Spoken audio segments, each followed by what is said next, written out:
नमस्कार, मैं रुचि प्रताप। सबसे पहले मैं इस महाग्रंथ महाभारत को नमन करती हूँ, जो मुनि वेद व्यास जी द्वारा रचित तथा भगवान गणेश जी द्वारा लिखित महाकाव्य है। इस ग्रंथ का संस्कृत से हिंदी में अनुवाद गीता प्रेस के शास्त्री महोदय श्री राम नारायण दत्त जी ने किया है। 31वां अध्याय। इंद्र के द्वारा वालखिलियों का अपमान और उनकी तपस्या के प्रभाव से अरुण एवं गरुण की उत्पत्ति। शौनक जी ने पूछा, सूत नंदन, इंद्र क्या अपराध और कौन सा प्रमाद था इंद्र का? वालखिल्य मुनियों की तपस्या के प्रभाव से गरुड़ की उत्पत्ति कैसे हुई थी? कश्यप जी तो ब्राह्मण हैं, उनका पुत्र पक्षीराज कैसे हुआ? साथ ही वह समस्त प्राणियों के लिए दुर्धर्ष एवं अवध्य कैसे हो गए? उस पक्षी में इच्छा अनुसार चलने तथा रुचि के अनुसार पराक्रम करने की शक्ति कैसे आ गई? मैं यह सब सुनना चाहता हूँ। यदि पुराण में कहीं इसका वर्णन हो तो सुनाइए। उग्र श्रवा जी कहते हैं, ब्राह्मण, आप मुझसे जो कुछ पूछ रहे हैं वह पुराण का ही विषय है। मैं संक्षेप में यह सब बातें बता रहा हूँ, सुनिए।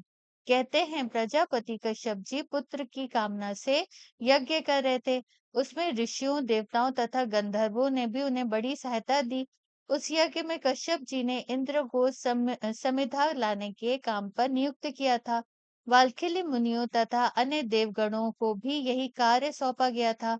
इंद्र शक्तिशाली थे। उन्होंने अपने बल के अनुसार लकड़ियों का एक पहाड़ जैसा बोझ उठा लिया और उसे बिना कष्ट के ही वे ले आए। उन्होंने मार्ग में बहुत से ऐसे ऋषियों को देखा जो कद में बहुत ही छोटे थे। उनका सारा शरीर अंगूठे के मध्य भाग के बराबर था। वे सब मिलकर पलाश की एक बाती छोटी सी टहनी लिए हुए जा रहे थे। उन्होंने आहार छोड़ रखा था, तपस्या ही उनका धन था। वे अपने अंगों में ही समाये हुए से जान पड़ते थे। पानी से भरे हुए गोखुर के लांघने में भी उन्हें बड़ा कलेश होता था। उन्हें शारीरिक बल बहुत कम था। अपने बल के घमंड में मतवाले इंद्र ने आश्चर्यचकित हो उन सबको देखा और उनकी हंसी उड़ाते हुए वे अपमान पूर्वक उन्हें लांघकर शीघ्रता के साथ आगे बढ़ गए। इंद्र के इस व्यवहार से वाल्खिल्य मुनियों को बड़ा रोष हुआ। उनके हृदय में भारी क्रोध का उदय हो गया। अतः उन्होंने उस समय एक ऐसे महान कर्म का आरंभ किया जिसका परिणाम इंद्र के लिए भयंकर था। ब्राह्मणों, वे उत्तम तपस्वी वाल्खिल मन में जो कामना रखकर छोटे बड़े मंत्रों द्वारा विधि पूर्वक अग्नि में आहुति देते थे, वह बताता हूँ, सुनिए। संयम पूर्वक उत्तम व्रत का पालन करने वाले वे महर्षि यह संकल्प करते थे कि संपूर्ण देवताओं के लिए कोई दूसरा ही इंद्र उत्पन्न हो, जो वर्तमान देवराज के लिए भयदायक, इच्छानुसार पराक्रम करने वाला और अपनी रुचि के अनुसार चलने की शक्ति रखने वाला हो। शौर्य और वीर में इंद्र से वे 100 गुना बढ़कर हो। उसका वेग मन के समान तीव्र हो। हमारी तपस्या के फल से अब ऐसा ही वीर प्रकट हो जो इंद्र के लिए भयंकर हो।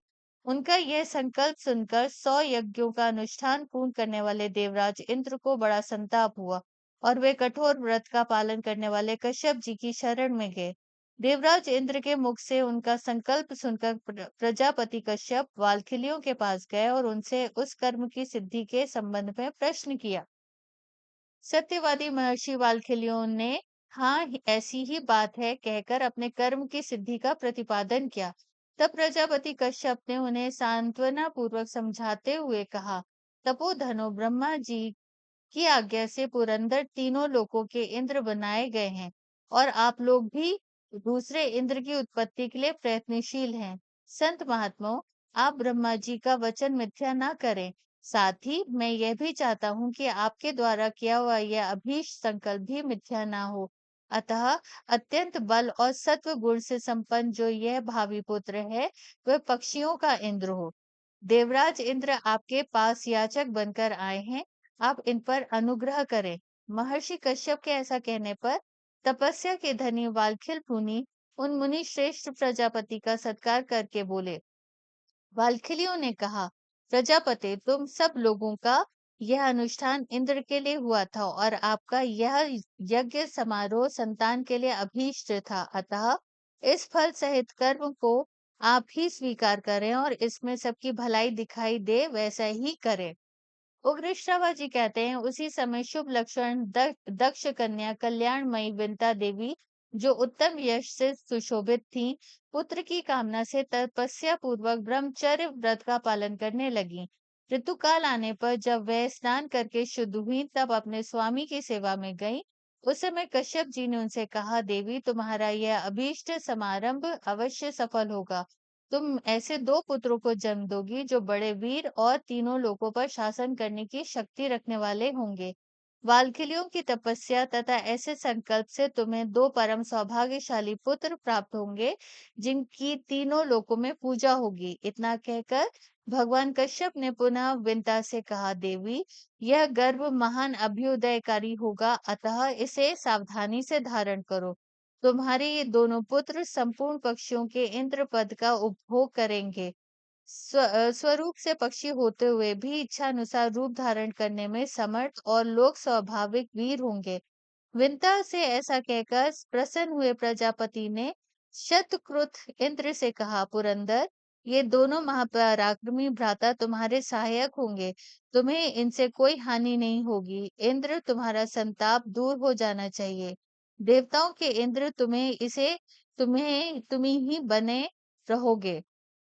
यह बात ध्यान रखना, आज से फिर कभी तुम घमंड में आकर ब्रह्मवादी महात्माओं का उपहास और अपमान न करना, क्योंकि उसके पास वाणी रूप अमोघ वज्र है तथा वे तीक्ष्ण कोप वाले होते हैं। कश्यप जी के ऐसा कहने पर देवराज इंद्र निशंक होकर स्वर्ग लोक में चले गए। अपना मनोरथ सिद्ध होने से विंता भी बहुत प्रसन्न हुई। उसने दो पुत्र उत्पन्न किए, अरुण और गरुण। जिसके अंग कुछ अधूरे रह गए थे, वे अरुण कहलाते हैं। वे ही सूर्य देव के सारथी बनकर उनके आगे आगे चलते हैं। भृगुनंदन दूसरे पुत्र गरुण का पक्षियों के इंद्र पद पर अभिषेक किया गया। अब तुम गरुण का यह महान पराक्रम सुनो। इति महाभारते आदि पर्वणि आस्तिक पर्वणि पर्णे एक त्रिंशोऽध्यायः। इस प्रकार श्री महाभारत आदि पर्व के अंतर्गत आस्तिक पर्व में गरुण चरित्र विषयक 31वां अध्याय पूर्ण हुआ।